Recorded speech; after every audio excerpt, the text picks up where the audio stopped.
I'm live. Cool. So hey, my name is Colin McNamara. So today I'm talking about something I think is important to me. It's a little primer on cloud applications and a cloud platform named OpenStack. The goal is to go ahead and help you educate yourself on some terminology and basic understanding of OpenStack for VMware admins. So first things, my perspective. I'm just like you. I'm a CCIE, I'm a VCP, I'm also an OpenStack contributor.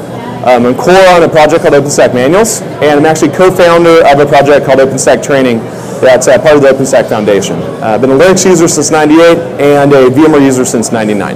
So been in your shoes. I've been exploring OpenStack and participating for the past 2 years now. What I am going to talk about, not going to talk about, we're not going to get into vendor war. So there's a lot of VMware versus OpenStack, Cisco versus VMware. No. So we're going to talk about why OpenStack and why VMware is important, and then OpenStack components in use. So first things first, our industry is shifting.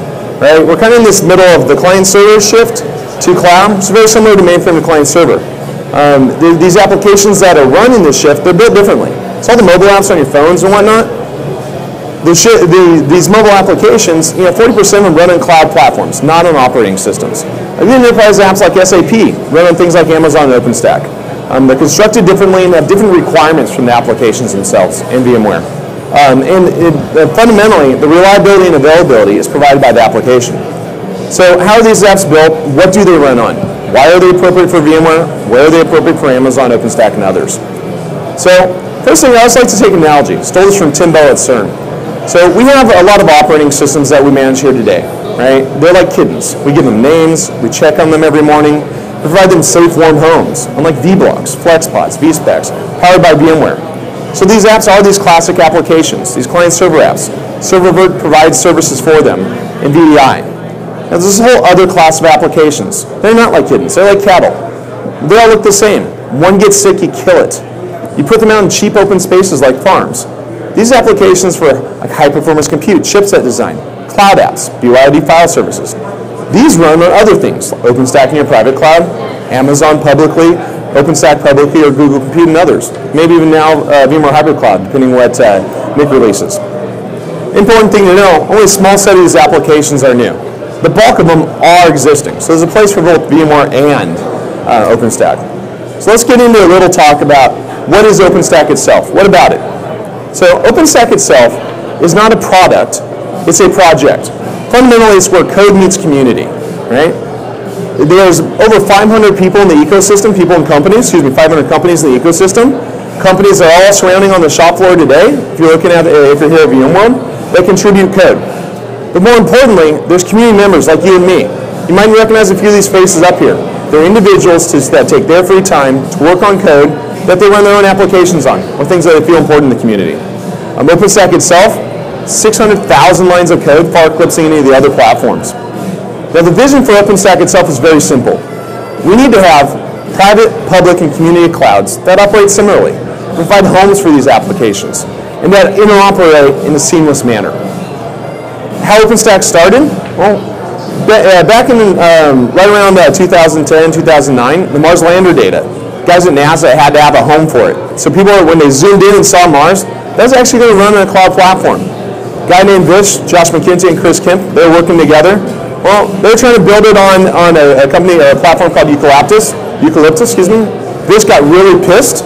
Screw this, I'm going to recode it in Python. The core of OpenStack was created, Nova. This actually became nebula.nasa.gov and mymoney.gov or yourmoney.gov with Obama got put on there. Shortly afterwards, Rackspace open sourced this thing called Cloud Files.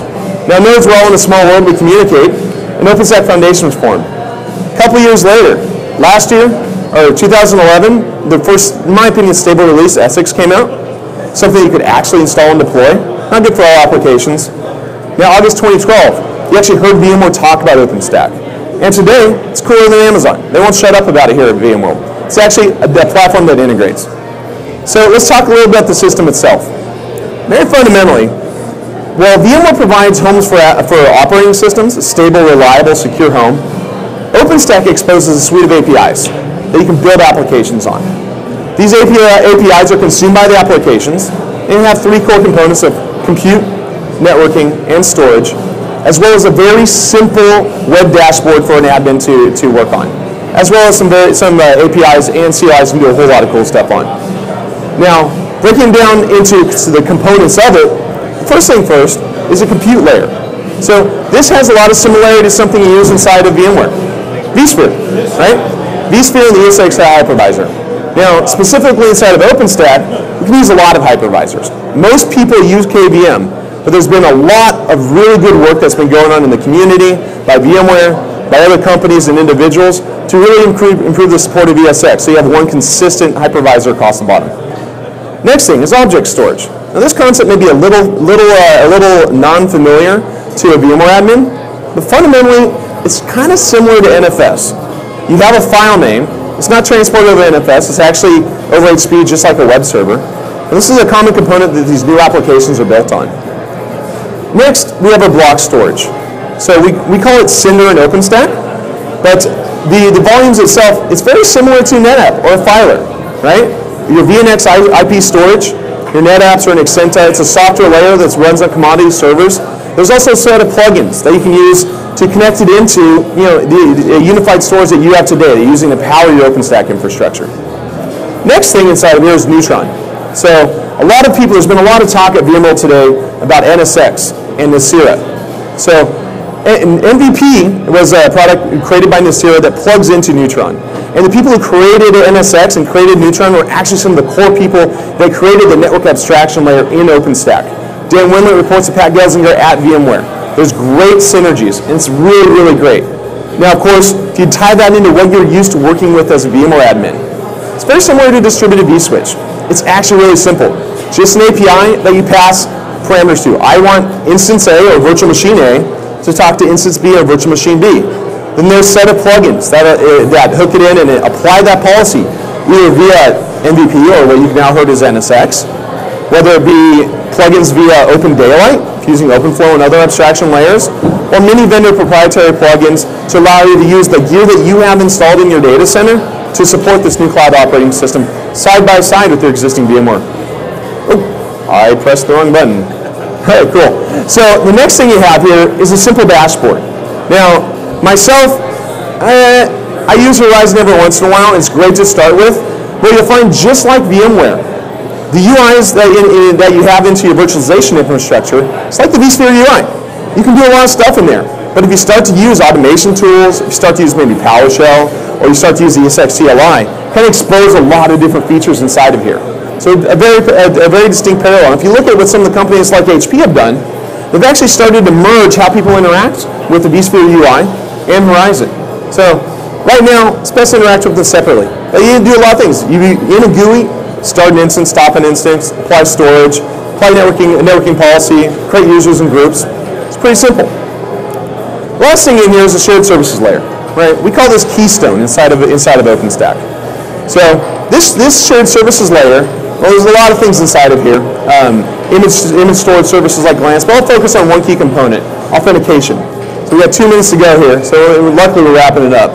This has a really tight parallel to Active Directory services. Allows for shared authentication, shared logins, pushing down security models to all the different components that comprise OpenStack. Now, of course, I've talked about the core components. There's a lot more complexity. So I hope that what we've done here in the short time that we've had is we've accomplished a couple goals. So one, an understanding as a VMware admin, those of us that have evolved over time. You know, if you go 5, 6, 7, 10 years back, there are those of us that are disrupting how we manage our server storage, network, and virtualization infrastructures.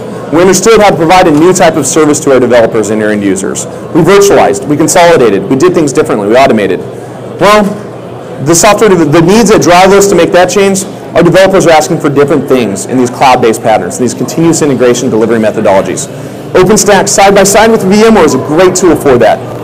These cloud apps require different needs. It's not a VMware versus OpenStack or VMware versus Amazon. It's an understanding that we need to be able to provide services to all the applications. And that one thing that we did, just like we did back in, I'd say about 2007 when the community really took off around VMware, maybe 2005, 2007, we need to connect together. We need to share with each other. We need to kind of throw the FUD that we're hearing out of our heads and teach each other what we're doing, what we're using. Connect with your local meetup groups. Participate in your local vMugs. Participate in vBrownbag. Share your knowledge, share your experiences, contribute back. I'll put in a plug for OpenStack training. community generated and delivered training and certification by the OpenStack Foundation. Connect with your peers and learn. Thank you very much.